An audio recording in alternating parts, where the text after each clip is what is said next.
Good morning on this Tuesday, February 25th. You're watching News 6 Plus, and this is Breakfast with Bridgett. I'm Bridgett Ellison. Good to be with you. And this morning we are finally drying out from what seemed like never-ending rain. We're going to check in with Chief Meteorologist Candace Campos to see what to expect today.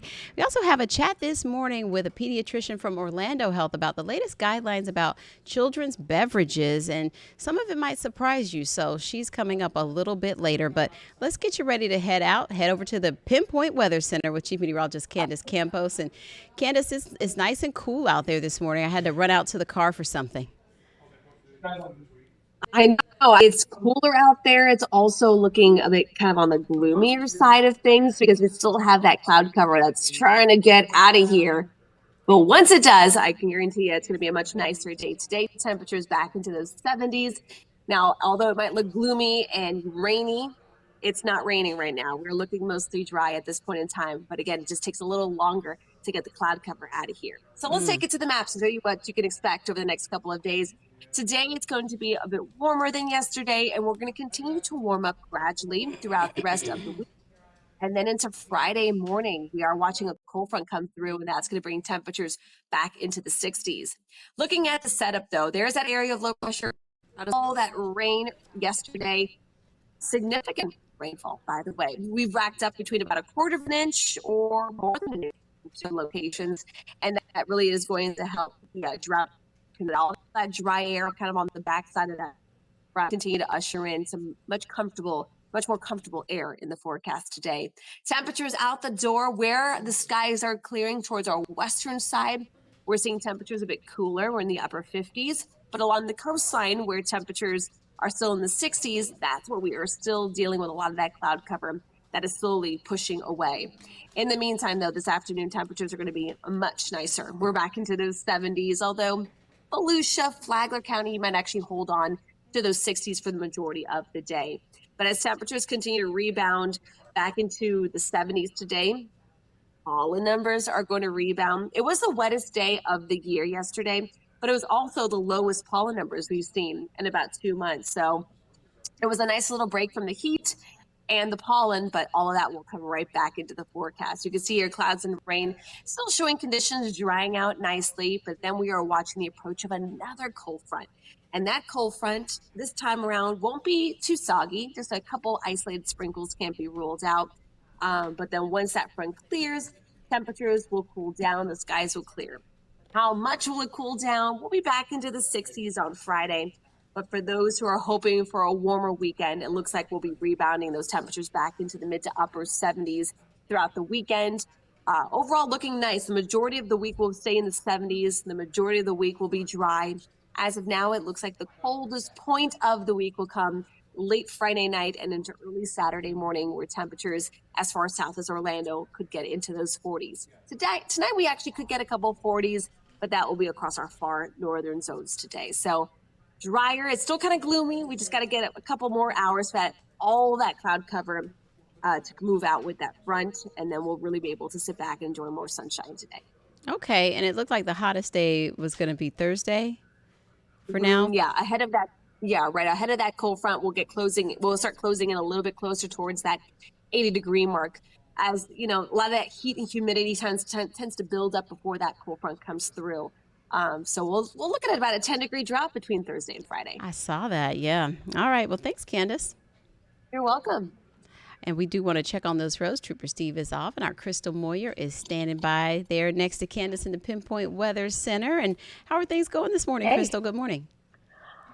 It's going all right. I mean, the good thing is we're not dealing with the rain that we saw yesterday. So it was just a mess with those slick roadways. But we are dealing with a pretty bad wreck over in Orange County near Belle Isle. So heading to the maps here, we have a live DOT camera showing that bad crash there along the 528 westbound. This is near McCoy Road. If you're familiar with the Orlando International Airport area, this is just west of that. So this is what you're going to run to. Major slowdowns here. We saw several vehicles involved in this wreck. I'm not sure if injuries are involved or not, but you could see fire trucks, EMS on the scene. So I'm not sure if some fuel was spilled, but there's some pretty badly beat up vehicles out there. The tow truck is on the scene. So hopefully they can get things cleared up here soon. Unfortunately, we are seeing traffic backed up all the way back towards Tradeport Drive all the way down to Boggy Creek. So you're moving at 15 miles per hour. Again, this is heading westbound. So if you're heading towards the airport, this is not going to affect you at all. But we do want to make sure that you are safe. And if you want to take an alternate route, there is a service road just south of the 528 Jetport. That'll get you around this mess and around those delays. Here are your drive times on the beach line heading westbound between I-95 and I-4. Allow 45 minutes. Heading eastbound between I-4 and I-95, just a 37-minute drive. Not bad at all. What is bad if you're over near Champions Gate? I know we're used to seeing a lot of traffic here during the rush hour, but it is a mess on several roadways throughout the area as you are heading towards that Polk Osceola County line. Moving at 20 miles per hour along I-4 eastbound just before you hit the 429. So what you're seeing closest to the DOT camera there, that would be heading westbound. Now those eastbound lanes, that's the further off in the distance, you see that stop and go traffic. Now, here's what it looks like throughout the area, because some folks may be trying to use Davenport as an alternate route taking 17. You're moving at 10 miles per hour there. If you're trying to get onto I-4 using US 27, traffic is backed up for several miles. You're at 10 miles per hour. Once you hop onto I-4, it is stop and go all the way up towards the Champions Gate area. Once you pass the 429, that's when things start to spread out and move back at speed. So I don't see any crashes along these routes. Unfortunately, I don't know why we're having these major backups, but I'm giving you a heads up so that you can head out the door with plenty amount of time so that you can make it to school and to work on time. Yes, and like you said, at least it's not rainy and like messy like yesterday. So, all right, thanks, Crystal. Yeah. And what do you have going on later today? Oh, so today we'll be talking about it. If you're watching the morning show, I know Consumer Reports, we had their top picks actually came out this morning. So we're going to run it later. So we went ahead and so it was really interesting to see what their top picks were. It's a little different from what they've had in prior years. So if you guys stick around, you'll get to see what they recommend. Yeah, when I heard one part in there, that truck that gets 37 miles to the gallon, that wasn't bad. Yeah, trucks, they are gas guzzlers. So yeah, that's good for a truck. Money. Yeah. All right. Well, thanks, Crystal. We'll see you soon. And we do want to check in on some breaking news we had on a house fire in Orange County. It happened on Contour Drive this morning west of Eden Park Road in the Lockhart area of Orange County. When crews got there, flames were shooting through the roof. We know now, we've learned that this house is, as you can see, destroyed. And 3 patients were taken to the hospital. The homeowner told our crew that her husband and father-in-law were taken to the hospital, but we've learned that there's a total of 3, so 1 other person was transported. We do know that 2 had smoke inhalation, 1 had burn injuries, and she also told us she lost several cats in this house fire. So when we get more information, we will let you know about that breaking news right here and on clickorlando.com and News 6 at noon. Also this morning, a case veteran detectives are calling gruesome. It is just terrible. A 10-year-old boy abused so badly that now the boy's mother and another man are locked up in relation to this. And News 6's Mark Lehman has more on the case. To put it plainly, this child was tortured. Some emotional moments from Detective Courtney Sullivan as she went through the details of the extreme abuse case of a 10-year-old Tavares boy. He is covered head to toe.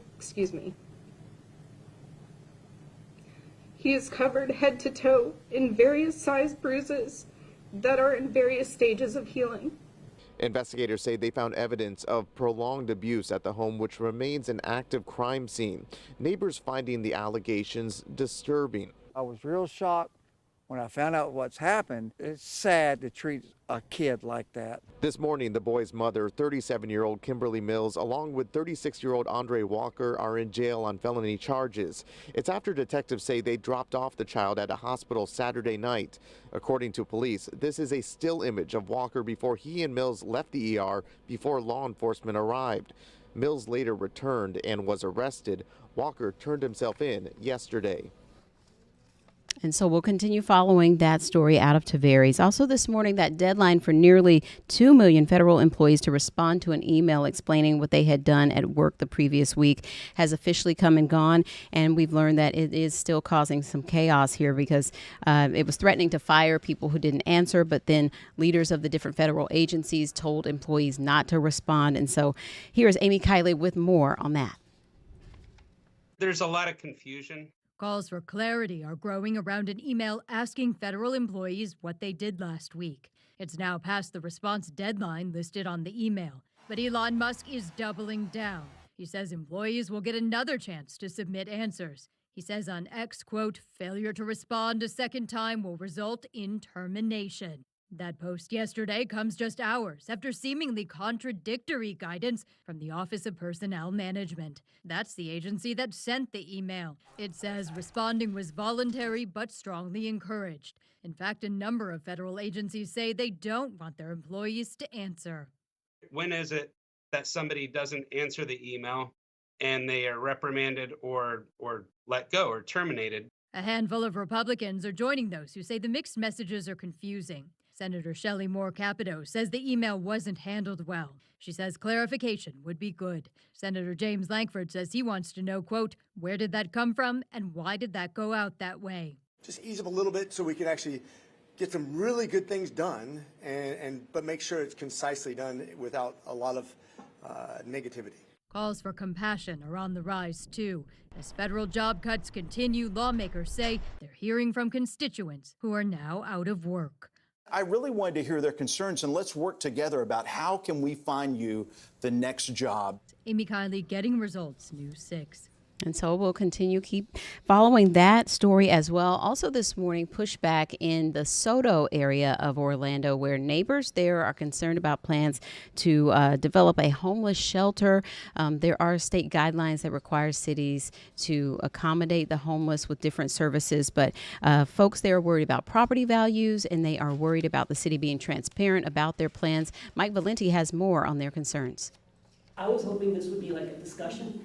During an informal neighborhood meeting Monday night, a few dozen people in Soto reiterated their opposition to a shelter in their backyards. So what are your main objections to this plan? Safety, safety, safety.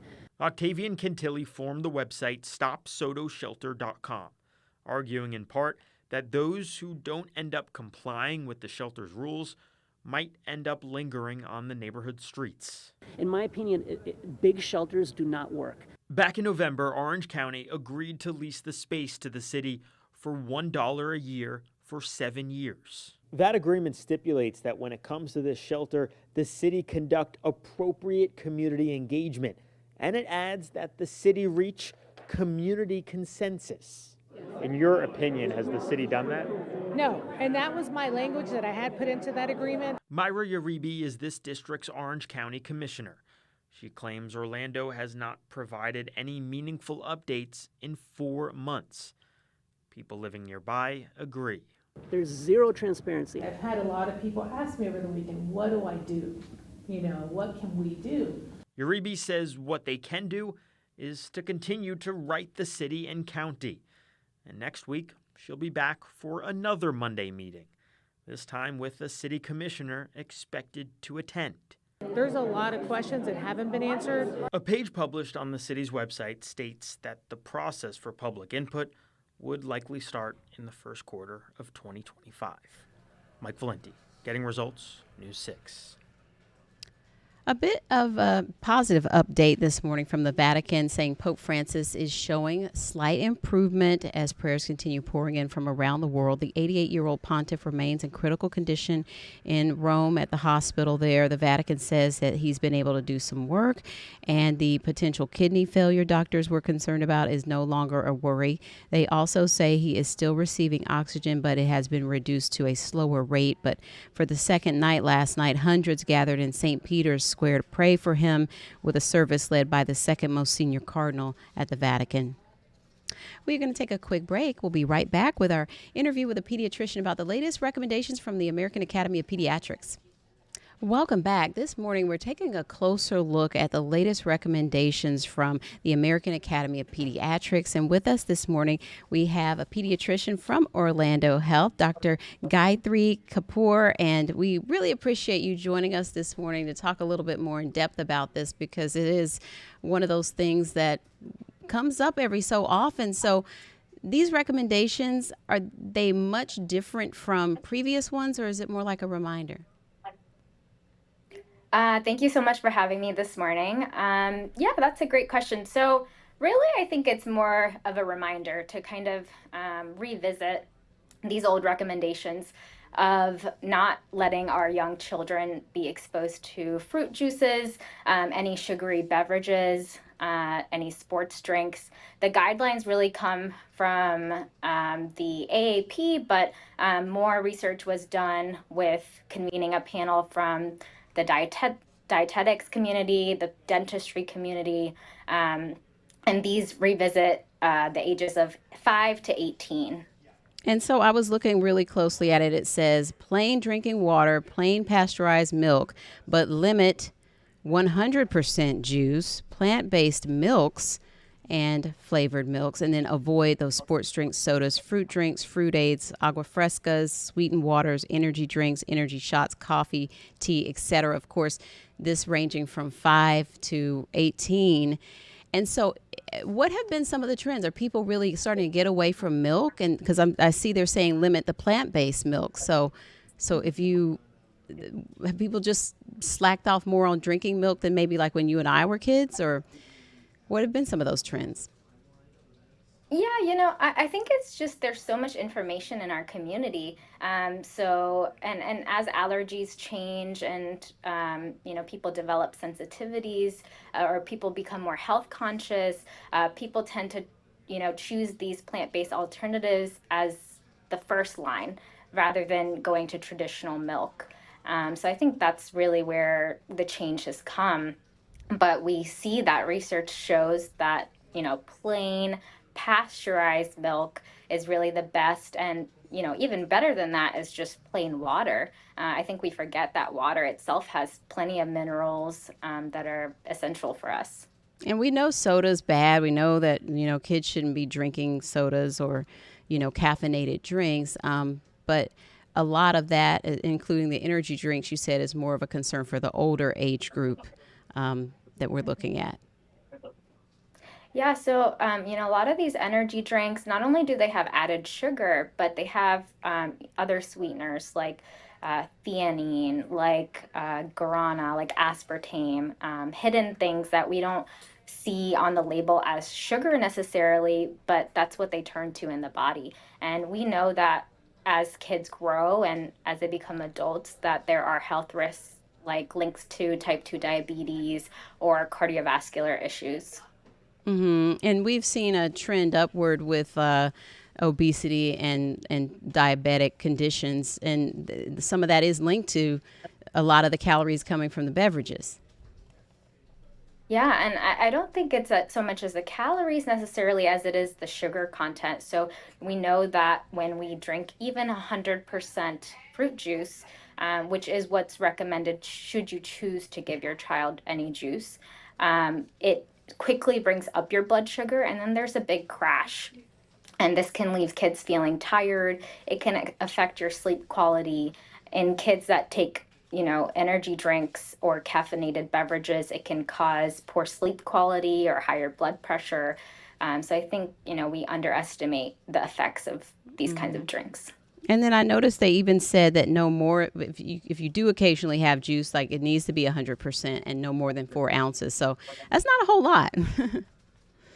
No, it's really not. And, I think, a lot of parents say, oh, we have about a cup of fruit juice, but a cup can really vary from person to person or families. So I think what's important is to remember parents have good intentions. They want to give their kids the vitamins and the minerals that come in fruits, but rather than doing the fruit juice, I think it's really important to give them the fresh, whole, unprocessed fruit or vegetable. And like you said, we talked about sensitivities with respect to people who maybe can't tolerate just the plain whole milk. So you talked about alternatives and their recommendations, also talking about limiting the alternatives. So you said look at maybe the lactose-free version of milks or different milks that may be for sensitive people.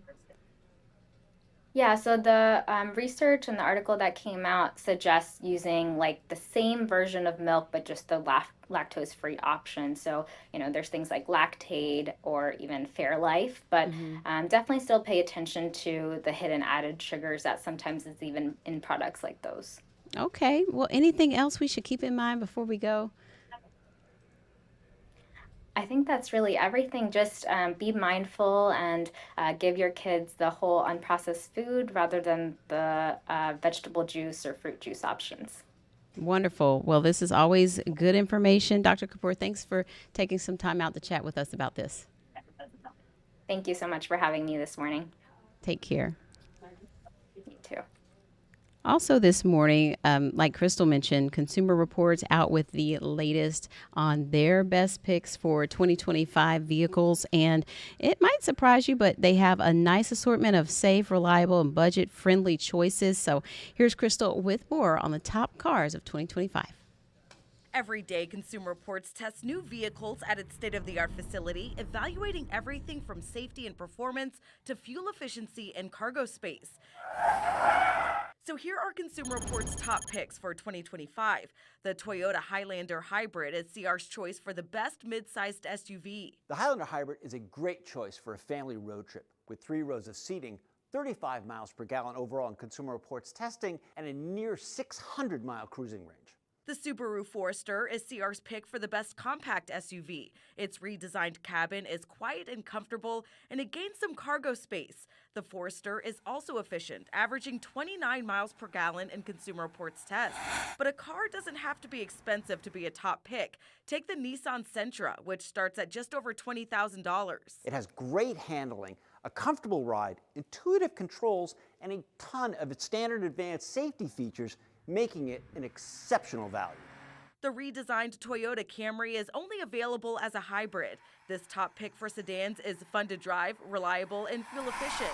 Ford makes the list with Maverick and Maverick Hybrid pickup trucks. It's not as big as other pickups today, but the Maverick Hybrid delivers a stunning 37 miles per gallon.